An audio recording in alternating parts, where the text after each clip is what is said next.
Dr. Shadi Al-Masri once made.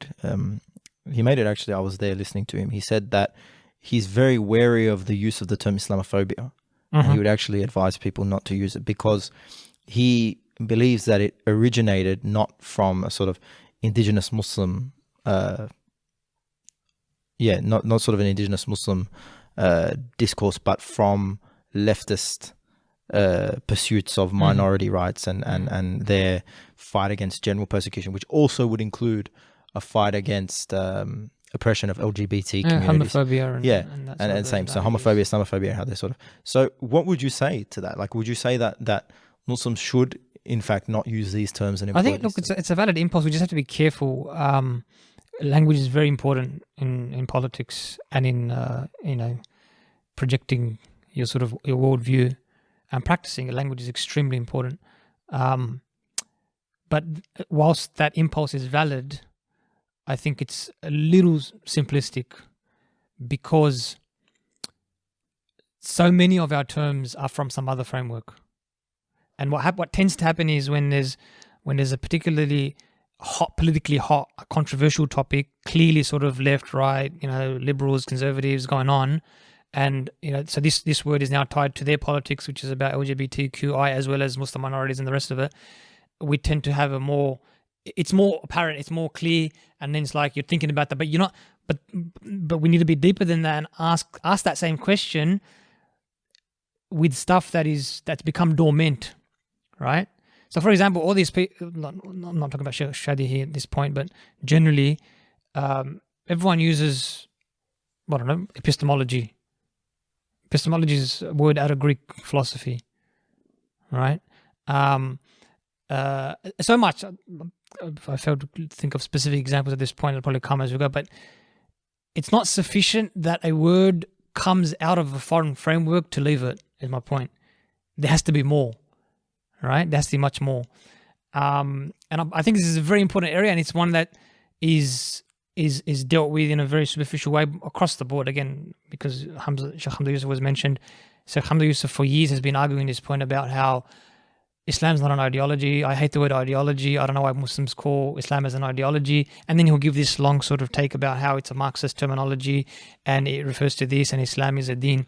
And I'm thinking it's a valid point. Like, it's a valid impulse. I wouldn't deny that. But then I'm thinking he turns around and uses the word religion as if it's, some indigenous Islamic term. It's got the same issues. The word religion has got exactly the same issues. It comes from a different tradition. It's in its modern manifestation. It's a very secular term. It's a term produced by a secular impulse and universalized as such. And it's got a long history, and particularly in the last 20 years, there's been a lot of scholarship on this word about the problem where secularism has been understood as a neutral position that just separates religion from society, as opposed to what it actually is. It actually forms the concept of religion and transforms what religion is and tells you it's this, private, just moral, just theological, and so on and so forth. And so my point is, again, when I see someone doing that, the point is not, people tend to go, hypocrisy, and that's not the point. It's not a cogent argument. There's something more happening here. Why should I use the word religion, not use the word ideology, right? So what we need actually is to think about language, yes, but to come up with some sort of broader criteria and apply it consistently. And when you try to do that, then you tend to be a little bit more not accepting, but you got to think deeper about these things, right? In terms of which words you're not going to use and which words you might use, because you're always going to have to use words from foreign that arise in foreign frameworks, foreign sort of worldviews or politics. But all you tend to do is shift them a little bit from their original meanings, right? So that's what the option you got with any of these type of words. Can I change it a little bit and then use it, or do I have to leave it because it's got too much baggage? And there's arguments on both sides of that with any particular word, like Islamophobia. Yeah, I think that's interesting, and I've often had the discussion. I remember at university we had a long discussion in Arabic studies class about using terms that are indigenous sort of to Christianity and the Latin sort of, or the Greco-Latin Western tradition to discuss Islamic theological concepts. Yeah, same issues. And people, they were sort of split. Some of the Muslims in the class were like, yeah, it's very problematic because, like, for example, there are ideas surrounding sin, for example, that aren't really grounded in Islamic theology, that are very different in Christian theology. So therefore, when you transport the word and just project it onto Islam, you can actually have lay people growing up in the West who have straight, like, sort of Christianized ideas even about these concepts. And I've actually seen that happen. It's not something that's theoretical. It's something that actually happens. People adopt sort of ideas, and I'm sure it happened in other contexts as well, like in the South Asian and Persianate traditions. You know, there were words like khoda and so forth that were not from the indigenous Arabic language. But we say khoda is very, very commonly. But it's something that isn't, it's not just a theoretical occurrence. It's something that actually happens, and it can actually alter someone's worldview. The very understanding of Islam and what it is. But this is the thing, right? The thing is, language is so extremely important. It conditions the way you think. Language can, like, you can't. This is, I'm not sure how deep we can go into the philosophy of language, given. Go for it. We have this set up. To keep it very brief. The original sort of traditional Enlightenment view of language was that Lockean, sort of John Locke and people before him, the view was that you sort of think, and language is a medium of communication through which you convey cognized thoughts. And so there was a separation between language and cognition. But later on, people like French philosophers, Condillac, Rousseau and others, I think I've shown quite convincingly that that's not doesn't work that way. You can't separate language from thought. Like, you can't think except in a language. When you're thinking in a language, and the point is that each language paints the world in which you live in a particular way.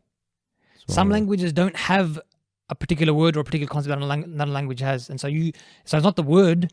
You don't have that concept. You don't experience that part of the world in that way, right? So this is how important it is. At the same time, language is a living thing. So this is why you can't sort of freeze it in time and go, well, because this was a Christian concept or a leftist concept or a Buddhist concept or whatever, or it came from Persia and the Arabs didn't use this word, you can't freeze it in time, right? And so you got to be careful. Sometimes the word was there originally, but now it's become so dominant and the meaning has changed so much that it's not problematic anymore. Right, from an Islamic perspective. So I think the criteria has got to be something along the lines of, is this conveying the wrong idea in terms of what the Quran and Sunnah tell us at this point in time? Or isn't it? Can it be changed? Should it be used? And so there's going to be multiple. And sometimes it's not even that. Sometimes, we can change it. Back in the day, they used to be discussing about democracy, right? Can we sort of go Islamic democracy? Islamic Republic. Yeah, Islamic Republic. I'm like, Islamic democracy, people power, Islamic, God sovereign. Like, what are you doing there? Yeah. We just changed it. So now democracy actually means shura. It's more like a shura thing. And so it's Islamic, right? So you can do things like that. But it just, at some point, it does become disingenuous. Like, you can have Islamic socialism and Islamic capitalism because free market, you want fixed prices in Islam. And as for the stuff, riba is haram.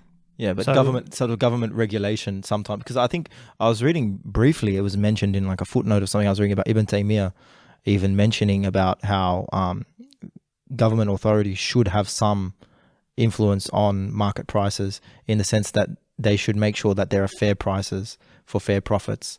And Ibn Khaldun said something to a similar effect. Yeah, you probably find different things in the classical literature.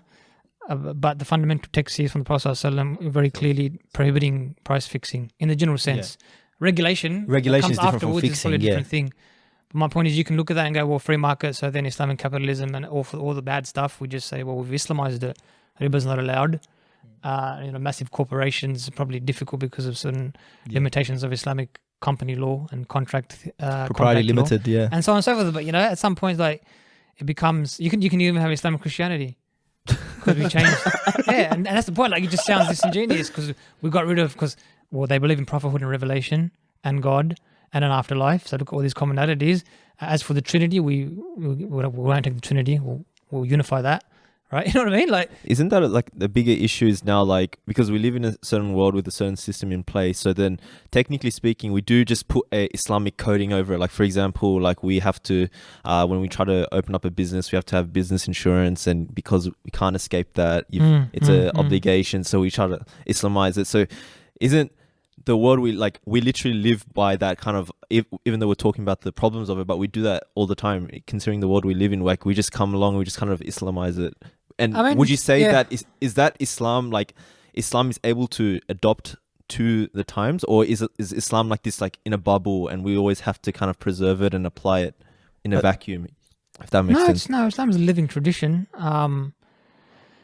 Some people like Talawa Asad's idea of discursive tradition. So it's traditional, it's got something that's there that you're trying to maintain, but it's also discursive in the sense of through the discussion, through the discourse of authorities. I'm not talking about scholars. Like practices, I'm talking about like specific rulings that are Islamic, or that's in our tradition that we can't but that's the point. Like, for example, you can do it in two ways.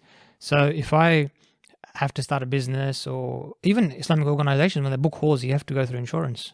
You have to have insurance. That's like right? contradiction. So my point is, so you're doing an Islamic dawah thing, and it's pretty like that. But the point is, I can do that whilst going, this is not right, but I have no other way.